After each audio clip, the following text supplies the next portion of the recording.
Good morning. It is our Monday morning message. I hope everybody's doing well. We are going to see if we can get Lori on this morning. Let's see.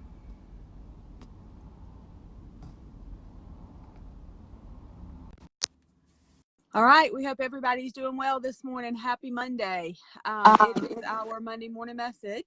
There we go, Lori. Good morning. So today we just trust signs, right, Tanya? We just trust signs. So over this past week, we have both had either conversations, read things, heard things about boundaries and setting healthy boundaries. So we thought that's what we'd talk about today.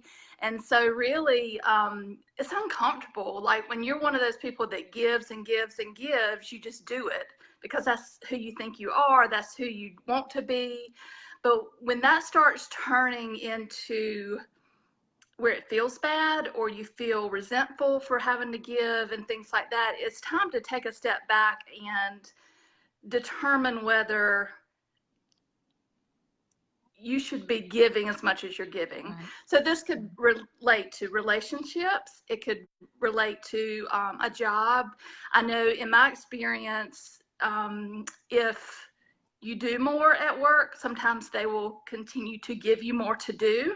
And like, where is that limit? Where are the boundaries that you need to set for that? Because in everyday life, we teach people how to treat us. Absolutely. And so without boundaries, people will just push you and push you and push you past that limit. And so where in your life are you needing to set those healthy boundaries? And we've talked a lot about it kind of being a give and take, right? So you give, and then what do you get back? And in relationships, it could be you get back as much as you give. You do for them, they do for you, but it's not always just the doing. I know, my personal experience, there are things that I'm an overgiver, classic overgiver. I overdo, I overgive.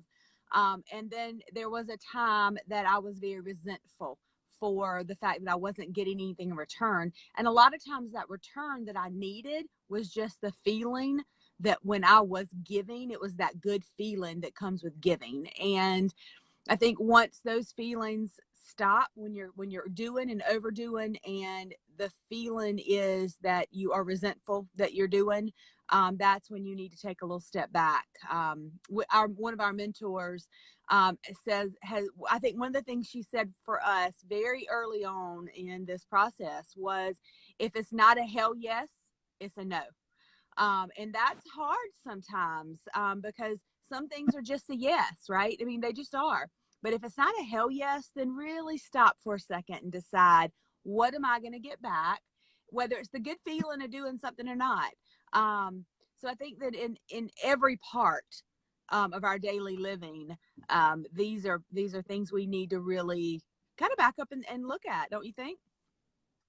Yeah, and so another thing that we've learned that really inspired both of us is, just because you say no, it's not that you're saying no against that person, you're actually saying yes for yourself. And so looking at it from that perspective really does help you start setting those boundaries. You're not against them, you're for you. That's right. And when you start looking at things that way, it changes your entire perspective.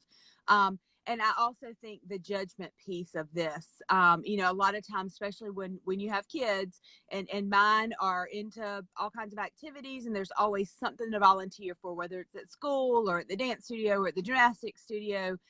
There's always things that people want you to do, fundraisers, drives, events, parties, and that's great.